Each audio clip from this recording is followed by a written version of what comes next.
ৰহা উচ্চতৰ মাধ্যমিক বিদ্যালয়ৰ 120 বছৰীয়া জয়ন্তী সমাৰোহৰ লাইক খুঁটা স্থাপন।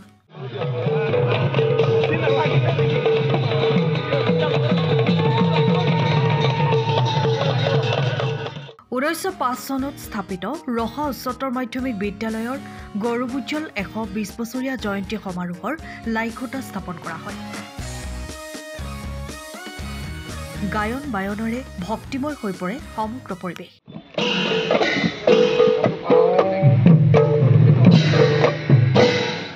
2025 বৰ্ষৰ 17 জানুৱাৰীৰ পৰা 3দিনীয়া বিস্তৃত কাৰ্যসূচীৰে অনুষ্ঠিত হ'ব লগা ৰহা উচ্চতৰ মাধ্যমিক বিদ্যালয়ৰ 120 বছৰীয়া জয়ন্তী সমাৰোহৰ বাবে এখনি শক্তিশালী উদযাপন সমিতিসহ 17খন উপসমিতি গঠন কৰি প্ৰায় 60 লাখ টকাৰ বাজেট নিৰ্ধাৰণ কৰি ব্যাপক প্ৰস্তুতি চলাই থকাৰ সমান্তৰালকৈ দেওবাৰে পুৱা 9 বজাত স্মৃতিগ্ৰন্থ সমিতিৰ সম্পাদক মৃগাংক বৰাই আধৰা লাইক খুঁটা স্থাপনত মাংগলিক ৰীতি নীতিৰে বিশিষ্ট সাংস্কৃতিক কৰ্মী ধুলৰুজা ধুলেশ্বৰ ডেকাই লাইক খুঁটা স্থাপন কৰে।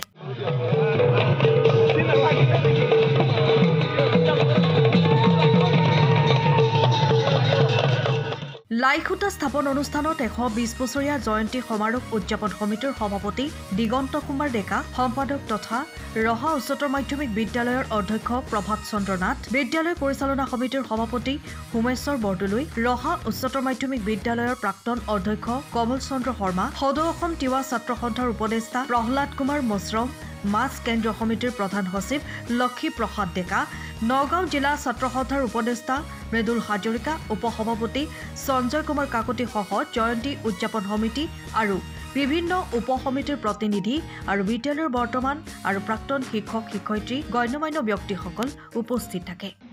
আজি এটা অতি পবিত্ৰ দিন, এটা পবিত্ৰ ক্ষণত আজি আমি ৰহা উচ্চতৰ মাধ্যমিক বিদ্যালয়ৰ শতাব্দী সমাৰোহ 120 বছৰীয়া জয়ন্তী মহোৎসৱৰ লাইক খুঁটা আজি বিদ্যালয়ৰ খেলপথাৰত আমি স্থাপন কৰিছোঁ।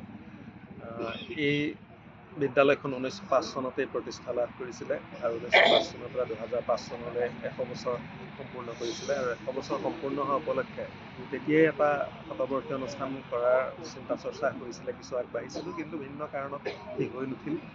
2018 বৰ্ষত পুনৰ এটা চেষ্টা হৈছিলে, কিন্তু বিভিন্ন কাৰণত সেইবাৰো হৈ নুঠিল। এতিয়া 120 বছৰ পূৰ্ণ হোৱা উপলক্ষে ৰহাৰ ৰাইজে এই দিশত কিছু সহায় সহযোগ আগবঢ়াব বুলি যেতিয়া মই কথাটো বুজি পাইছিলোঁ, তেতিয়া এই দিশত কিছু আগবাঢ়িছিলোঁ আৰু তাৰে ফলশ্ৰুতিত 2023 বৰ্ষৰ 9 নৱেম্বৰ তাৰিখে ইয়াৰ আৰম্ভণি অনুষ্ঠানটি অনুষ্ঠিত হৈছিলে আৰু বছৰজোৰা কাৰ্যসূচীৰে শতাব্দী সমাৰোহ পালন কৰাৰ প্ৰস্তুতি চলোৱা হৈছে।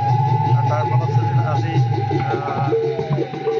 আজি লাইক খুঁটা স্থাপন কৰা হ'ল। অহা 2025 বৰ্ষৰ 17, 18, 19 জানুৱাৰীত এই মূল অনুষ্ঠানটি অনুষ্ঠিত হ'ব। ইয়াতেই এইখন খেলপথাৰতে মূল অনুষ্ঠানটি অনুষ্ঠিত হ'ব।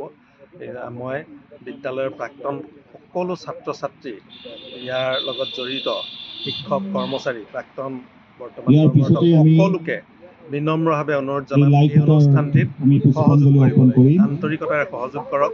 তেখেতসকলে আমাৰ ৰেজিষ্ট্ৰেশ্যনৰ ব্যৱস্থা হৈছে, গতিকে ছাত্ৰ ছাত্ৰীসকলক ৰেজিষ্ট্ৰেশ্যন জনাম। তাৰ লগে লগে ৰেজিষ্ট্ৰেশ্যন কৰাৰ লগে লগে বাকী কায়িকভাৱেও তেখেতসকল আহি ইয়াত উপস্থিত থাকি আমাৰ কাৰ্যসূচীসমূহ পালন কৰাত সহায় কৰিব বুলি মই আশা ৰাখিছোঁ। লগতে লগত সংগতি ৰাখি 28 নৱেম্বৰত বিদ্যালয়ৰ এটা থিম চঙো মুকলি কৰা হৈছে। সেই থিম চংটো সকলোৱে সকলোৱে আদৰি ল'ব বুলি মই আশা ৰাখিছোঁ। দেশ বিদেশলৈকে সিঁচৰতি হৈ থকা ছাত্ৰ ছাত্ৰীসকলক মই আহ্বান জনাম, সকলো আহক, সকলো আহি সহযোগ কৰক, আৰ্থিকভাৱে কায়িকভাৱে সকলোফালে সহযোগ কৰি এই অনুষ্ঠানভাগ সফল কৰি তোলাত সহায় কৰিব বুলি মই আশা ৰাখিছোঁ। আপোনাৰ এই শতাব্দীখনৰ বাজেট কিমান আছিলে? এই বাজেট প্ৰায় 60 লাখ টকাৰ বাজেট এখন প্ৰস্তুত কৰা হৈছে, কিন্তু ধন সংগ্ৰহত কিছু আমি এতিয়াও পিছ পৰি আছোঁ। এই ক্ষেত্ৰত বিদ্যালয়ৰ প্ৰাক্তন ছাত্ৰ ছাত্ৰীসকললৈ মোৰ বিনম্ৰ অনুৰোধ থাকিব, সকলোৱে যেন আমাৰ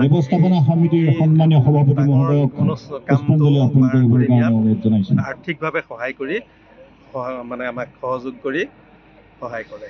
তাৰ বাবে সকলোলৈ মোৰ আন্তৰিক আহ্বান থাকিল, সকলোৱে সহায় কৰক, আমি যাতে সুন্দৰভাৱে পাৰ হৈ যাব পাৰোঁ।